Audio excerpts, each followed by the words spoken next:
Hey guys, welcome to the week 2 video for the fall series on nutrition. Today I'm going to be covering how to change your habits.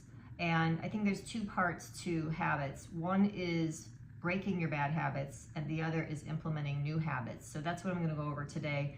Since it has to be a short video, I thought it would be really great to just reference a book that I thought you could get more information, and I will give you the principle, but then if you're interested in finding out more, I think one of the best books I've read recently on habit change is called Atomic Habits by James Clear, and he has a newsletter and everything, so that's a great place for you to take the information I'm giving you today, but then go back and look at that, take a deeper dive if you want to.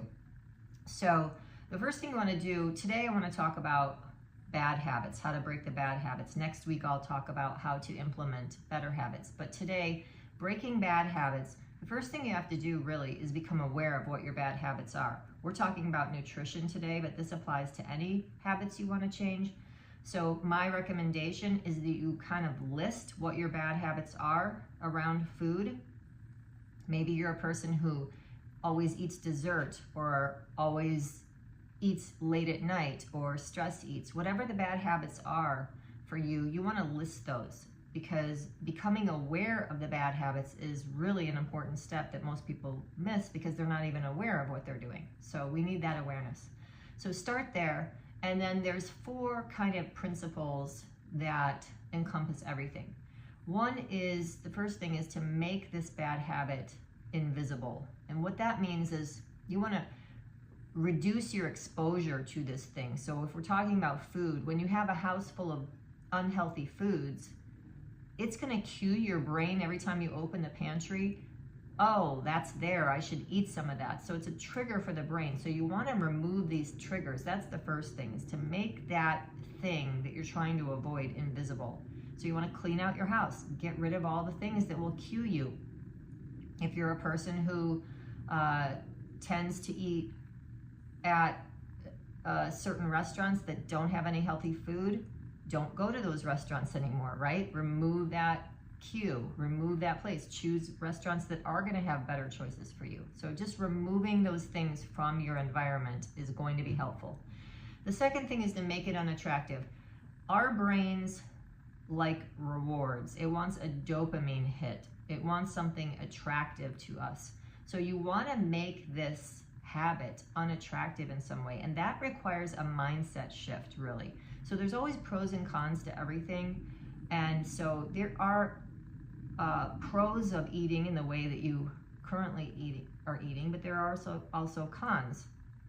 And the same thing, if you're going to make better eating choices and it's hard for you to do, you want to highlight the benefits of those choices. See, what it becomes when I work with people, it's like, oh, I can't have this, I can't have that, I can't have that. That's not really true. You can have it, but you're choosing not to because there's a benefit to you eating in a different way. So you want to highlight the benefits of eating the foods and eating in a way that you want to eat. Highlight what it's going to give you. I mean, why do you want to eat better? There's a benefit there that you're not currently getting that you clearly want. So highlight those benefits. That will cause a mindset shift change. You want to highlight the rewards of eating better for yourself. The next thing is to make this bad habit more difficult. Going back to removing the food, there's 2 parts of that. One, you don't have the trigger anymore because you're not seeing this food in your environment. But 2 is it makes it more difficult. Let's say you wanted that you have dessert after every meal or after dinner, and you've removed all that, so now you have healthier options for dessert rather than sugary, crappy foods. But there's a chance that if it were there, even if it's not there to trigger you, you're thinking about it. So now it's more difficult if it's not there. So now you have to drive to go get that. So the body doesn't really want to do that. So it doesn't, like, it wants easy. So putting more steps between you and that bad habit is going to make it just that much easier to break the habit, because now you have to expend more energy to get that food, for example. Again, that's why saying going to a different restaurant where they don't have all the options for you, it's more difficult. It's harder. So that's, you want to make it difficult. Another thing is, like, an idea is when you go to a restaurant, you can have them cut your food in half. Like, before, just tell the waiter when you place your order, could you please cut that in half and give me half of that to go? Well, now you've only got half the amount of food, which will help you not overeat or eat unconsciously because you're engaged in a conversation and you're not paying attention, and you would have been satisfied and fulfilled with just that portion. So now you're not likely to go into the to-go bag and pull out a to-go container and start eating out of that, right? It's because it's more difficult, and it's kind of embarrassing, which leads me to another point, the next point, which is making it unsatisfying.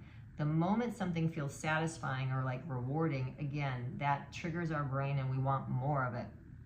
So you want to do things to make it more painful for you, that cost of that habit.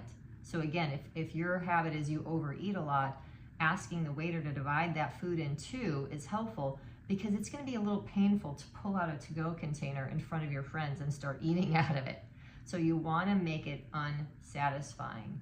And you also want to do things like maybe get an accountability partner, because getting an accountability partner or having someone you're accountable to, even a person like me working with you, that makes you accountable. So if you're trying to eat better and you have to come in and say, hey, this is what I did, that's a little bit more painful for you. It's not very satisfying to come in and say that to somebody, even if it's a friend of yours, or if you have a trainer and you've made a commitment to work out with them, for example.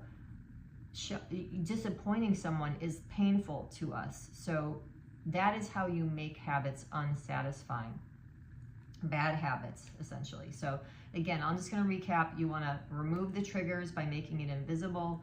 You want to make it unattractive so you're not craving more of it. You want to make it difficult because you don't have to expend as much energy. You don't want to. And then make it unsatisfying. So those are the 4 things. You can reference more information in that book if you want it.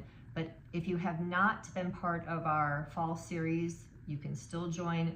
And we're going to be doing this throughout the year. So if you want to have more information on our group Healthy Living Solutions classes for better health and well-being, there'll be a link below. Just click on that and you can get more information, and we hope to see you and have you join us.